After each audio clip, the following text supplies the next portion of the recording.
Good morning, Your Honor, Mr. Chair. Ako po si Bryce Erickson Hernandez, dating Assistant District Engineer ng Bulacan 1st District Engineering Office. Ako po ay na-contempt kahapon sa Senate Blue Ribbon Committee. Habang ako po ay nakadetain, nakapag-isip po ako at nagdesisyon na maglabas ng ilang nalalaman ko sa flood control project.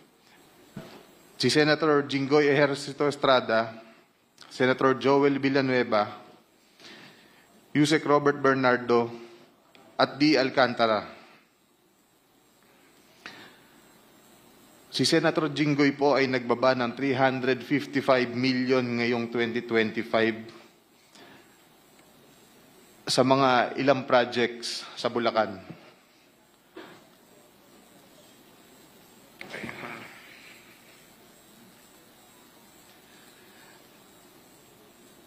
At ang sabi po ng boss ko dito ay 30% ang commitment dito.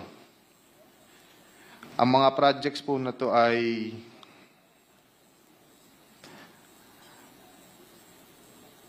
construction of flood mitigating structure with pumping station and floodgate phase 3 sa Hagonoy, Bulacan.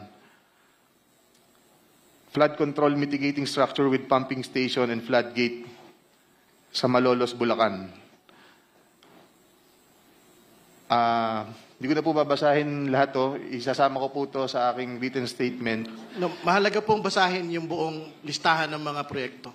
Sige po, These are Your the line items that everyone has been talking about, so I think the nation deserves to know which particular line items that are in the GAA that are being implemented for these particular personalities. Mr. Chair, may I also request that he be directed to read the entirety of his salaysay? Yes. And not to select a portion of his salaysay. Para Yes, po he will.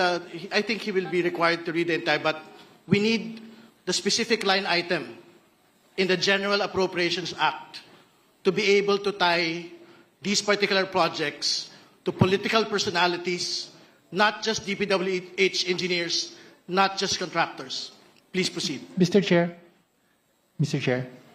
may I also ask that the amounts also be read? Yes, I think if it's important that the public will also know the Yes, amounts. if it is available, Engineer Hernandez, please mention the amount as well. Mr. Chair, saglit na interjection lang. After the statement of Sir Bryce, may we have the copy of his statement para po makapagtanong din yung mga members based on his ongoing statement, Mr. Chair. Maraming salamat.